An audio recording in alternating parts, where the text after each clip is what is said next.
তো আমরা জানি যে ওয়েব নিডেড ফেব্রিক তৈরি করতে তিন ধরনের নিডেল ব্যবহৃত হয়। প্রথমে আমরা দেখাইছিলাম ল্যাচ নিডেল কিভাবে লুপ তৈরি করে। এখন আমরা দেখাবো স্প্রিং বিয়ার্ডেড নিডেলটা কিভাবে লুপ তৈরি করে।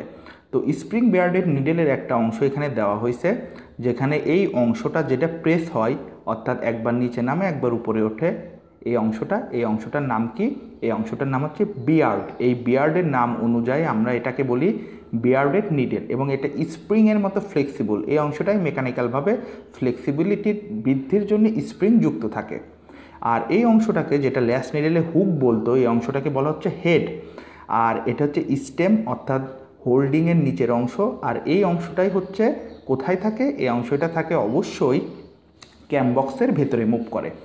তো আমাদের মনে রাখতে হবে, সর্বপ্রথম নিটিং মেশিনে এই বিয়ার্ডেড নিডেলটা আবিষ্কার হয়েছিল। তখনও ল্যাশ নিডেল আবিষ্কার হয়নি, কিংবা কম্পাউন্ড নিডেলের তো প্রশ্নই আসে না।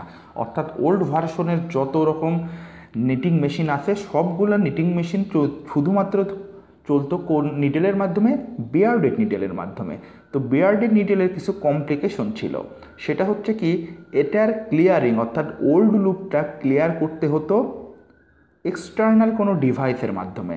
আবার এই যে প্রেসিং করা, অর্থাৎ এই নিডেলটা যে নিচের দিকে নামবে, কিংবা ওল্ড লুপটা যে নিচের দিকে নামবে, এটা আবার এক্সটার্নাল কোনো ডিভাইসের দ্বারা করা হতো। অর্থাৎ এটার সেকেন্ড অংশে আমরা যে টিউটোরিয়ালটা দেখব, সেটাতে আরও ভালো বুঝতে পারবো।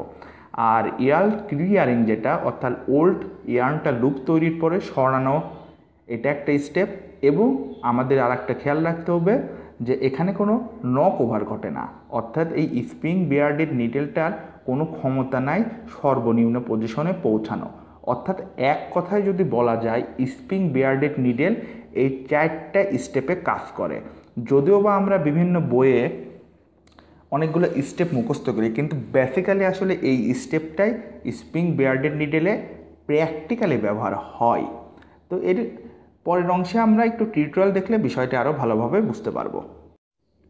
তো এখানে একটা স্প্রিং বিয়ার্ডেড নিডেলের হরিজন্টাল পজিশন দেখা যাচ্ছে যে নতুন যে ইয়ার্নটা ফিড হলো, সেটা এক্সটার্নাল ডিভাইসের মাধ্যমে, এবং একটা ডিভাইস আসে এই নিডেলটাকে প্রেসিং করতেছে, এবং আরেকটা ডিভাইস ওল্ড লুপটা এর উপর দিয়ে ল্যান্ডিং করে চলে যাচ্ছে। এখানে কিন্তু কোনো নকওভার ঘটতেছে না। আবার দেখি, একটা ডিভাইস এসে নতুন ইয়ার্ন ফিট করলো, আর একটা ডিভাইস আসে বিয়ারটাক প্রেসিং করে যুক্ত করলো, তার ফলে আর একটা ডিভাইস আসে ওল্ড লুপটাক এর গায়ের উপর দিয়ে স্লিপ করে দিল, এবং এখানে কোনো নক